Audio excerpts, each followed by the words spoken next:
I've been climbing since I was about 13. Started off just climbing at the local wall and started climbing outside pretty quickly. Realised how much fun it was and just took it from leaps and bounds from then on.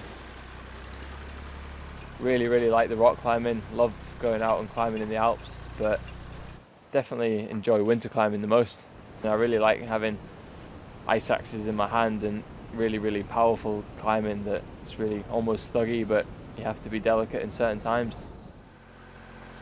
Climbing doesn't really pay that well. You can kind of make a living out of it, but you've got to do other bits on the side that just help you put fuel in your car to get to the climbing. The local farmer that I work for couldn't be any better. He gives me the work when I need it through the summer months and have the whole winter off. Chopping logs one day, you could be digging drains the next day, driving a tractor. It's just chop and change and it's really good. It's a real active lifestyle. I think you get a lot of persistent climbers in Britain and pretty hardy climbers in Britain. You really do have to sometimes wait days or even months or even years to get the conditions right, and when you do, it makes climbing the routes so much more special. So I think that's one of the things about Britain, is we don't have such stable conditions all the time, that sometimes when it does happen it just makes it so much more special. I think the British climbers is a lot of training for very little climbing, but when they get on the routes they're driven to go out and climb the hardest things because they've done all that training, they've done a lot of waiting.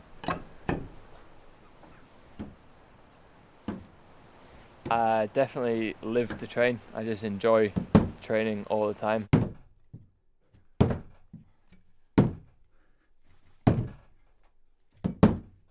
I also use loads of stuff on the farm, seeing how many massive logs I can lift onto the splitter. It's pretty good working on a farm that's just got male employees that all compete against each other, because it's let's see how big we can make this axe and let's see who can chop the biggest log.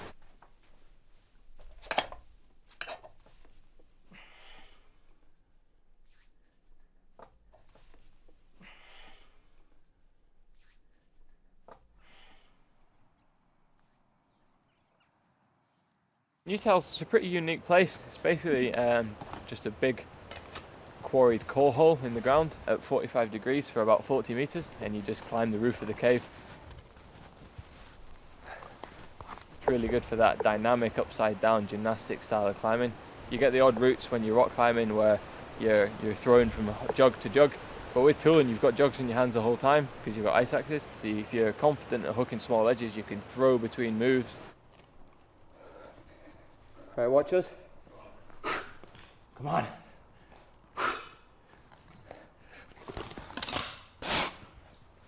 Dry tooling, it's basically, well, it kind of originated abroad when people were wanting to get to big hanging icicles at the end of big dry caves. They would climb up the dry rock with their ice axes ready to swing onto the icicle.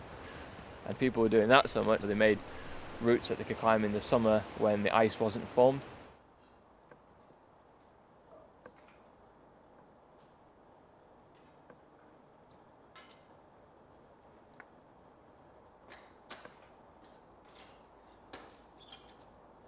I think there's still a massive leap to be had in Scottish winter climbing. I mean, I've climbed most of the hardest routes that have been put up in Scotland already, and there is some stuff that I think just looks unbelievably hard, and all naturally protected.